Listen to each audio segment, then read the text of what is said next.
Is it hard to believe that others could genuinely care about your feelings? Do you find yourself assuming some sort of ulterior motive to those who seem to be committing an act of kindness? And does it feel like care and affection is something to be earned rather than received? Well, if you answered yes to any of these questions, then today's video on how to trust after narcissistic abuse could be for you. I want to go back to the 80s when I was growing up, and there was a very popular commercial for a shampoo by this guy named Vidal Sassoon. And it played endlessly during my childhood. His famous tagline at the end of the commercials, where everyone with beautiful hair was using his shampoo, was Vidal Sassoon. If you don't look good, we don't look good. And you may be asking, okay, what the heck does an 80s hair module have to do with trust and narcissistic abuse? Well, let me explain. But first, let me introduce myself. My name is Jay Reed, and I'm a licensed psychotherapist in San Francisco, California. I specialize in helping people recover from the impacts of narcissistic abuse by a parent or a partner, especially those cast into the role of scapegoat by the narcissist. So through individual therapy and my online course, we work to identify and bust the myths about themselves that had to be believed in order to survive the abuse. And in the end, people get to develop a compassion-based understanding of and relationship to themselves. Well, if you survived narcissistic abuse and found yourself to be in the role of scapegoat, to be blamed for any and everything by the narcissistic parent or partner, then I encourage you to check out my free ebook on surviving narcissistic abuse as the scapegoat.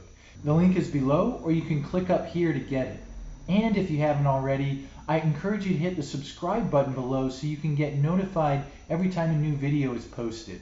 Okay, so what the heck does Vidal Sassoon have to do with the breakdown and restoration of trust in narcissistic abuse? Well, a lot, I think. For the survivor of narcissistic abuse, the rule of the day was typically deprivation of the emotional nourishment needed in order to feel love for who one uniquely is in the world, and to feel that the love one offers to important others is valuable. A narcissistic parent or partner just does not possess the empathy nor ability to think and care about you in the ways needed to provide such nourishment. Yet no matter how self-absorbed and punitive a narcissistic parent or partner was, there could likely have been some good moments now and again. Say when the narcissist smiled fondly at you, or showed you a gesture of affection, or maybe spoke highly of you to others. As sought after as these moments may have been during the abuse, there's often a truth about them that the survivor is very familiar with. That when the narcissist is showing you kindness or care, then there must be something in it for him or her. That such affection or kindness is not often freely given in narcissistic abuse. That it often comes with a strategic aim. It may be to offset an earlier act of punitiveness towards the victim, or to set the victim up to show how he or she takes advantage of the narcissist's generosity. Or maybe it's in response to the survivor's successful attempt to sacrifice his or her own happiness for the sake of the narcissist's happiness. As many survivors know, for some narcissistic abusers, seeing you unhappy could very well make them happy. The point is that the survivor learns at a deep level that when a gesture of kindness is offered to the survivor, it's somehow or another because the narcissist was made to look better to themselves in their own eyes. So that's why I thought of the Vidal Sassoon commercial. I think that a narcissistic abuser's refrain for when and why they selectively offer some sort of kindness is, if I don't look good, you don't feel good. And the point of all this is not to hammer at the narcissistic abuser further, but rather to highlight a common experience for the survivors of such abuse that can make it difficult later to trust others' expressions of kindness towards you.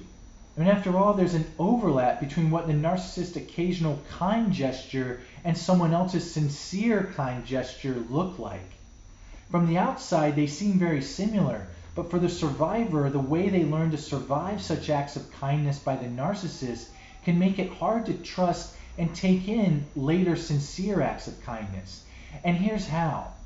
Many survivors of narcissistic abuse describe learning to steel themselves inside whenever their narcissistic abuser began acting kindly or in a complimentary way towards them.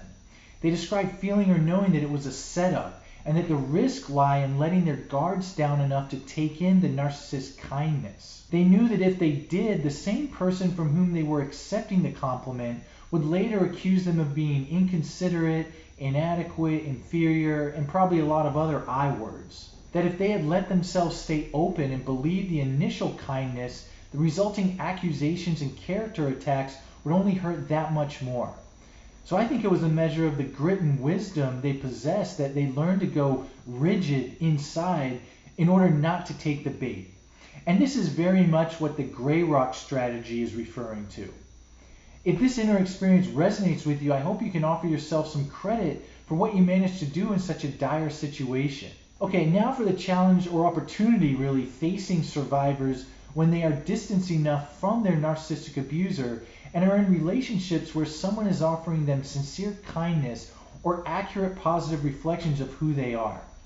The same tactic that saved their psychological and emotional selves from the narcissistic abuser's attempts to set them up can interfere with getting to take in the genuine article from other people. So here are 3 tools to help retire the part of you that has served so valiantly to protect yourself and trust the new sincere feedback offered from safe people in your life. The first is that distance is a prerequisite. We can't drop our weapons when the war is still going on.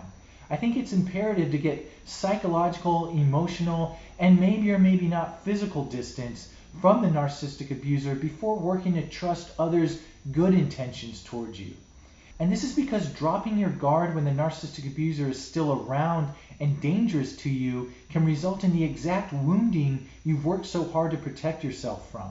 The second tool is to find and cultivate relationships with others who offer you emotional and psychological safety. One feature of this kind of safety is the provision of reflections of who you are to that person and how and why you matter to them. It doesn't have to be stated overtly, but can be conveyed via attitude and action too. And if you haven't already done so, I highly recommend checking out Module 4 in my online course on recovery from narcissistic abuse. This particular module walks the viewer through the specific qualities that can make someone safe versus unsafe, and it offers an exercise to identify who's most to least safe in your life so that you can structure your life to include more of the most safe people and less of the least safe people. The link to this module is in the description below, or you can click up here. And the third tool is to deliberately watch, track, and when necessary challenge the meanings you make of safe people's acts of kindness and generosity towards you. So for example, if a friend invites you to dinner, you might check your inner monologue to wonder why you think they want your company. If a part of you is saying they feel obligated or they want to seem like a welcoming person, then this might reflect what would have been true with a narcissistic abuser. You might try to think of and try out alternative understandings like, I'm a valued friend and they want to spend more time with me because they care about me. And of course, these alternative understandings may not, in fact, probably will not feel believable at first. But as with so much in this recovery process, just because something feels unfamiliar doesn't mean it's less accurate than what feels familiar. Well, thanks for watching today. I hope you found today's video useful. And again, I appreciate everyone's continued engagement with the channel, encouragement about the content, and especially towards one another. And I look forward to posting again next week at 9 a.m. Pacific time. Take care.